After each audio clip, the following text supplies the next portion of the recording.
마태복음 7장 1절부터 6절 말씀. 비판을 받지 아니하려거든 비판하지 말라. 너희가 비판하는 그 비판으로 너희가 비판을 받을 것이요 너희가 헤아리는 그 헤아림으로 너희가 헤아림을 받을 것이니라. 어찌하여 형제의 눈 속에 있는 티는 보고 내 눈 속에 있는 들보는 깨닫지 못하느냐. 보라, 내 눈 속에 들보가 있는데 어찌하여 형제에게 말하기를 나로 내 눈 속에 있는 티를 빼게 하라 하겠느냐. 외식하는 자여, 먼저 내 눈 속에서 들보를 빼어라. 그 후에야 밝히 보고 형제의 눈 속에서 티를 빼리라. 거룩한 것을 개에게 주지 말며 너희 진주를 돼지 앞에 던지지 말라. 그들이 그것을 발로 밟고 돌이켜 너희를 찢어 상하게 할까 염려하라. 아멘. 남을 비방하고 수군거리는 것이 지옥 갈 죄악이다 라는 사실을 알고 계십니까? 로마서 1장 29절 30절입니다. 수군하는 자, 비방하는 자 사형에 처한다. 즉 지옥에 떨어질 것이다. 이렇게 말씀하고 있습니다. 오늘 본문 말씀에서 비판하지 말라라는 이 단어는 하나님이 세상을 심판하시다 할 때 그 심판하다라는 단어와 똑같은 크리노라는 단어입니다. 요한복음 3장 17절 하나님이 그 아들을 세상에 보내신 것은 세상을 심판하려 하심이 아니요 그로 말미암아 세상이 구원을 받게 하려 하심이다 할 때 이 심판하다라는 단어가 크리노라는 단어입니다. 계시록 20장 12절 말씀. 또 내가 보니 죽은 자들이 큰 자나 작은 자나 그 보좌 앞에 서 있는데 책들이 펴 있고 또 다른 책이 펴졌으니 곧 생명책이라. 죽은 자들이 자기 행위를 따라 책들에 기록된 대로 심판을 받으니. 심판을 받다라는 단어가 크리노. 그리고 오늘 본문의 이 말씀에 나오는 비판하다도 크리노 같은 단어입니다. 즉 하나님이 세상을 심판하시듯이 우리가 다른 사람에 대해서 저 사람은 악해, 저 사람은 정죄받아 마땅해, 저 사람은 지옥 가야 돼, 그렇게 심판자가 되지 말아라 하는 말씀입니다. 왜 우리가 심판하면 안 됩니까? 네 가지로 살펴봅니다. 첫 번째는 심판할 권세는 바로 하나님의 것이기 때문입니다. 야고보서 4장 11절과 12절 말씀. 형제들아 서로 비방하지 말라. 형제를 비방하는 자나 형제를 판단하는 자는 곧 율법을 비방하고 율법을 판단하는 것이라. 내가 만일 율법을 판단하면 율법의 준행자가 아니요 재판관이로다. 입법자와 재판관은 오직 한 분이시니 능히 구원하시기도 하며 멸하기도 하시느니라. 너는 누구이기에 이웃을 판단하느냐. 내가 재판관이 되지 말라. 구원하시기도 하시고 멸하기도 하시는 재판관은 오직 하나님이시다. 이렇게 말씀하셨어요. 심판은 하나님의 영역인데 내가 다른 사람에 대해서 마구 심판하는 것은 하나님의 영역을 침범하는 것이고 내가 하나님 행세를 하는 것이 됩니다. 그런데 이처럼 하나님과 같이 되려고 하고 선악을 심판하는 하나님의 영역을 침범했던 사람이 있었지요? 누구였습니까? 아담과 하와입니다. 하나님이 에덴 동산을 지으시고 아담에게 생명나무의 열매와 온갖 좋은 것들을 다 먹고 누리도록 허락하셨습니다. 그러나 한 가지 금한 것이 있습니다. 선악을 알게 하는 나무의 열매는 먹지 말라. 그것을 먹으면 반드시 죽으리라. 아담이 에덴 동산의 모든 것을 소유하고 다스리는 특권을 부여받았지만 선악을 심판할 권세, 이것은 오직 하나님의 특권이기에 그것만큼은 침범하지 말아라. 하나님과 인간 사이의 구별됨을 기억하라. 그러고 주신 것이 바로 선악을 알게 하는 나무의 열매를 먹지 말라는 말씀이었어요. 그런데 아담이 그것을 내가 먹는 날에는 눈이 밝아져 하나님과 같이 되어 선악을 알게 될 것이다 하는 이 사탄의 유혹에 넘어갔지요. 하나님의 명령을 깨뜨리고 그 열매를 먹었습니다. 그때 인간들의 속에 선과 악을 마음대로 심판하고 사람을 정죄하는 악한 마음이 덜컥 찾아 들어온 것입니다. 우리는 나에게 해를 입힌 사람에 대해 이를 갈고 분노합니다. 그러면서 그 사람은 지옥에 떨어져야 될 악인이다 이렇게 정죄합니다. 그러면 하나님도 나처럼 그 사람을 악인으로 낙인 찍으셨을까요? 혹시 하나님은 그 사람이 회개하고 돌이켜서 구원받기를 원하지는 않으실까요? 나는 내 좁은 소견으로 그 사람이 심판받고 멸망당하기를 바라지만 하나님의 계획은 그 사람도 구원하실 계획이 있는지 모릅니다. 그 사람이 회개하여 구원받게 하실 분도 하나님이시고 그 사람을 정죄하고 벌하실 분도 하나님이십니다. 내가 심판자가 되어 하나님처럼 심판하는 것, 그것은 하나님의 영역을 침범하는 죄다 하는 것입니다. 심판하는 권세는 하나님의 것입니다. 그러므로 어느 사람에 대해서도 내가 심판자가 되어서는 안 된다 하는 말씀입니다. 두 번째, 왜 심판하지 말아야 되느냐? 나도 심판받을 죄인이기 때문입니다. 2절 말씀, 너희가 비판하는 그 비판으로 너희가 비판을 받을 것이요 너희가 헤아리는 그 헤아림으로 너희가 헤아림을 받을 것이니라. 어찌하여 형제의 눈 속에 있는 티는 보고 내 눈 속에 있는 들보는 깨닫지 못하느냐? 나에게는 심판받을 죄가 없습니까? 내가 정죄하고 심판하는 그 죄, 그 인간은 이기적이야, 저 인간은 음란해, 저 인간은 거짓말쟁이야. 그렇다면 나에게는 그런 죄악이 없습니까? 내가 심판하는 그 심판이 그대로 내게 돌아와 나를 심판하는 잣대가 될 것이다 말씀하고 있습니다. 4절, 보라, 내 눈 속에 들보가 있는데 어찌하여 형제에게 말하기를 나로 내 눈 속에 있는 티를 빼게 하라 하겠느냐? 외식하는 자여 먼저 내 눈 속에서 들보를 빼하라. 그 후에야 밝히 보고 형제의 눈 속에서 티를 빼리라. 아멘.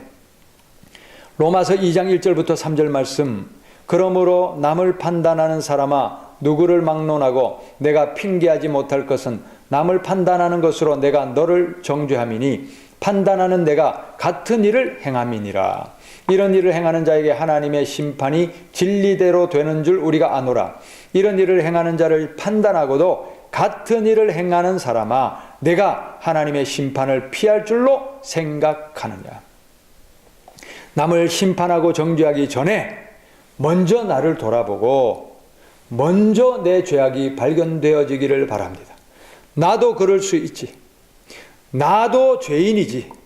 내 죄 때문에 저 사람이 저렇게 되었지. 그렇게 하며 먼저 내 죄를 돌아보고 회개하는 은혜가 있기를 바랍니다. 세 번째, 우리가 왜 심판하지 말아야 하나?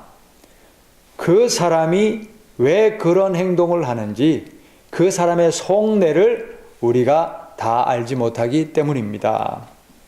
6절입니다. 거룩한 것을 개에게 주지 말며 너희 진주를 돼지 앞에 던지지 말라. 그들이 그것을 발로 밟고 돌이켜 너를 찢어 상하게 할까 염려하라.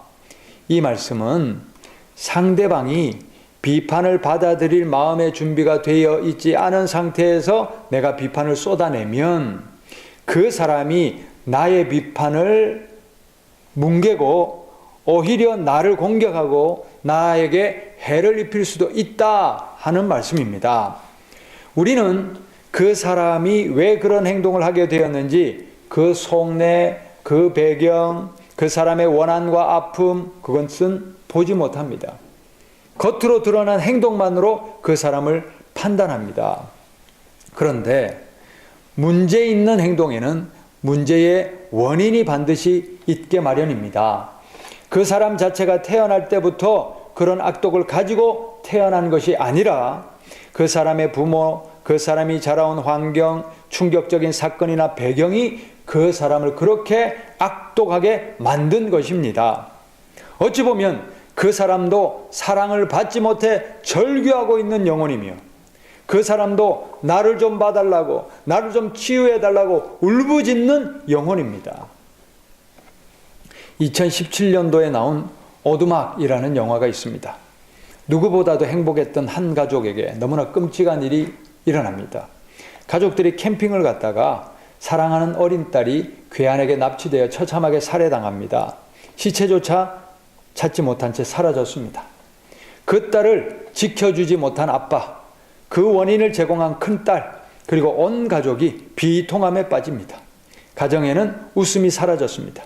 상실의 아픔과 고통, 그리고 그 살인마에 대한 원한과 분통으로 가족들의 삶이 완전히 무너져 버렸습니다.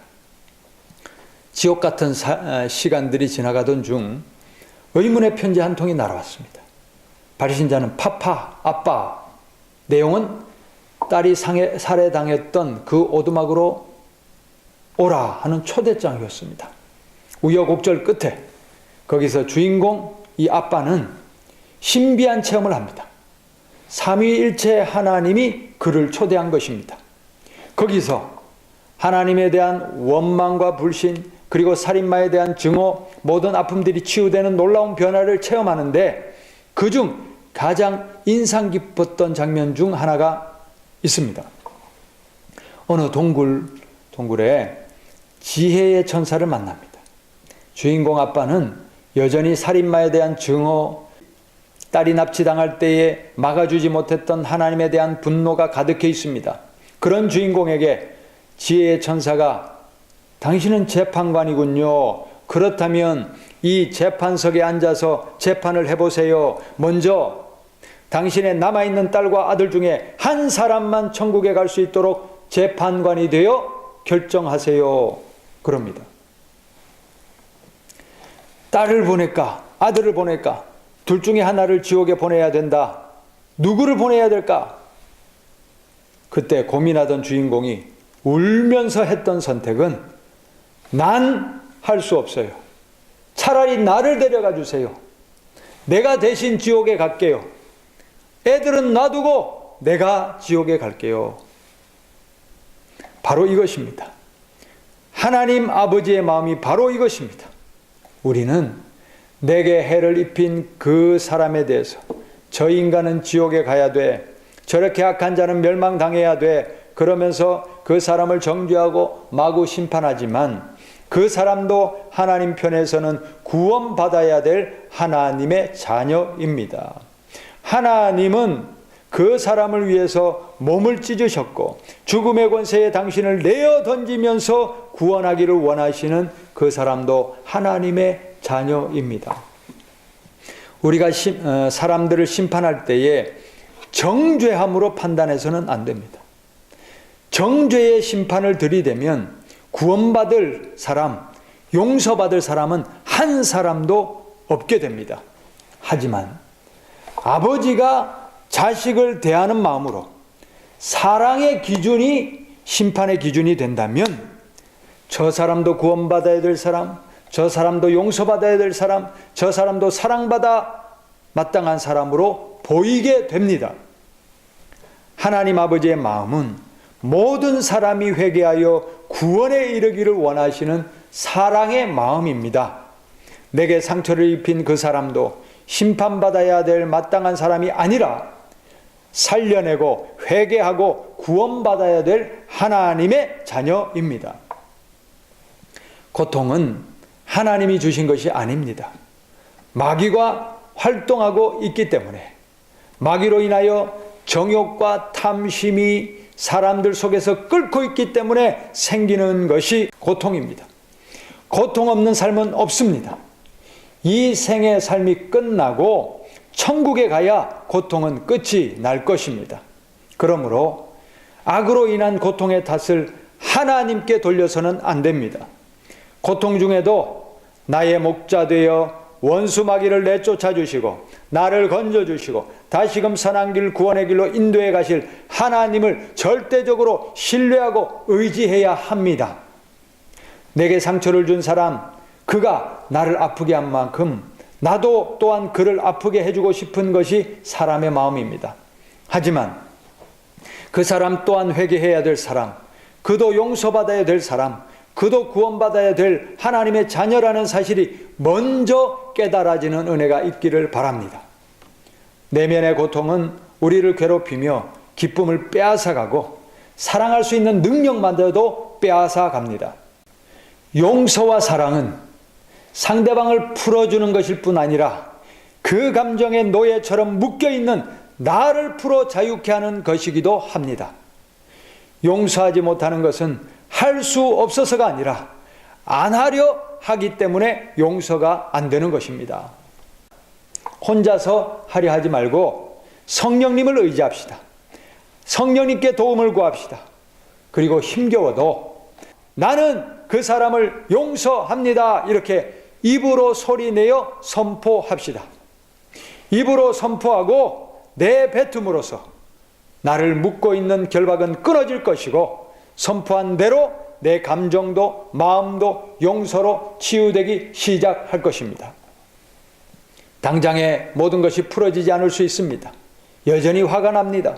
또 생각하면 분노가 일어날 수 있습니다.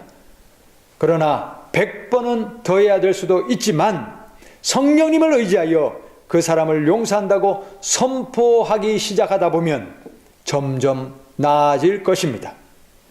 성령님은 내 상한 마음과 분노를 치유하시기 위하여 계속 일하실 것입니다. 왜냐하면 성령님이 나를 너무나 사랑하시기 때문입니다.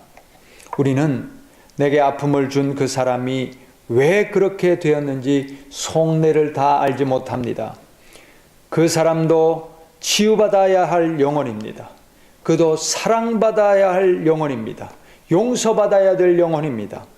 정죄로 그 사람을 심판할 것이 아니라 하나님 아버지의 사랑으로 그 사람을 본다면 용서와 화평이 내 마음도 녹일 것입니다. 끝으로 왜 심판하지 말아야 되느냐? 심판하는 것은 악에게 지는 것이기 때문입니다. 로마서 12장 17절부터 21절 말씀. 아무에게도 악을 악으로 갚지 말고 모든 사람 앞에서 선한 일을 도모하라. 할 수 있거든 너희로서는 모든 사람과 더불어 화목하라. 내 사랑하는 자들아, 너희가 친히 원수를 갚지 말고 하나님의 진노하심에 맡기라. 기록되었으되 원수 갚는 것이 내게 있으니 내가 갚으리라고 주께서 말씀하시느니라. 내 원수가 줄이거든 먹이고 목마르거든 마시게 하라. 그리함으로 내가 숯불을 그 머리에 쌓아 놓으리라. 악에게 지지 말고 선으로 악을 이기라. 아멘. 남을 심판함으로 죄의 덫에 걸리고 그 결과 나도 심판당하는 것, 이것이 바로 악에게 지는 것입니다. 원수를 친히 갚지 말고 원수 갚는 것을 하나님께 맡기라.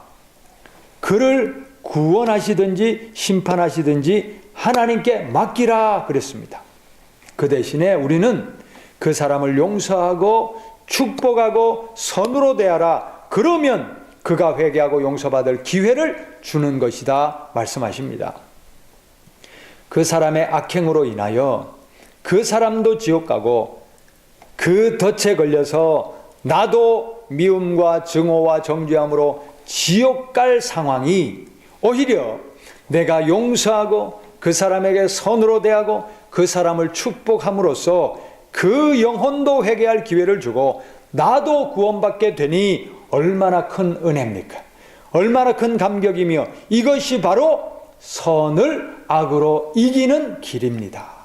20절 말씀, 내 원수가 줄이거든 먹이고 목마르거든 마시게 하라. 그리함으로 내가 숯불을 그 머리에 쌓아 놓으리라. 이 말씀은요, 고대 이집트에서 남에게 용서를 구하는 사람이 숯불 항아리를 머리 위로 들고 돌아다니던 그런 것처럼 원수를 선대하고 그에게 자비를 베풀면 그 사람이 회개할 기회를 가지게 된다, 그런 뜻입니다. 심판과 정죄로 둘 다 죄악의 늪에 빠질 것을 나도 그도 다 회개하고 구원받을 기회가 되었으니 이 얼마나 아름답고 값진 일입니까? 내가 마음을 고쳐먹으면 됩니다. 원수를 용서하고 선대하고 축복하면 상호 간에 놀라운 치유와 회복과 구원의 기적이 일어나는 것입니다. 마태복음 6장 14절 15절 말씀, 너희가 사람의 잘못을 용서하면 너희 하늘 아버지께서도 너희 잘못을 용서하시려니와 너희가 사람의 잘못을 용서하지 아니하면 너희 하늘 아버지께서도 너희 잘못을 용서하지 아니하시리라. 우리가 다른 사람의 잘못을 용서할 때에 하나님께서도 우리의 잘못을 용서해 주시는 것입니다. 절대 지옥 갈 죄악에 빠지지 맙시다. 수근수근하지 맙시다. 비난하지 맙시다. 심판하고 정죄하지도 맙시다. 오직 용서합시다. 사랑으로 다 덮어줍시다. 모든 사람을 선으로 대합시다. 원수를 축복합시다. 그리하여 마귀의 일을 멸하고 선으로 악을 이기는 구원의 역사가 우리 모두에게 일어나기를 간절히 바랍니다. 말씀을 맺습니다. 우리가 심판하지 말아야 될 이유가 무엇입니까? 첫 번째로, 심판할 수 있는 권세는 하나님의 것이기 때문이다. 두 번째로, 나도 심판받을 죄인이기 때문이다. 네가 하는 그 심판으로 너도 심판받을 것이다. 이 말씀을 기억합시다. 세 번째로, 그 사람이 왜 그런 행동을 하는지 내가 그 사람의 속내를 다 알지 못하기 때문이다. 정죄의 잣대가 아니라 사랑의 잣대, 아버지 하나님의 마음으로 상대방을 품을 수 있는 우리 모두가 되기를 바랍니다. 끝으로, 심판하는 것은 악에게 지는 것입니다. 원수 맺음으로 나도 죽고 그도 죽는 이 마귀의 덫에 걸리지 말고 용서하고 축복하고 선대함으로 선으로 악을 이기는 우리 모두가 되어 하나님의 구원에 참여하실 수 있기를 바랍니다.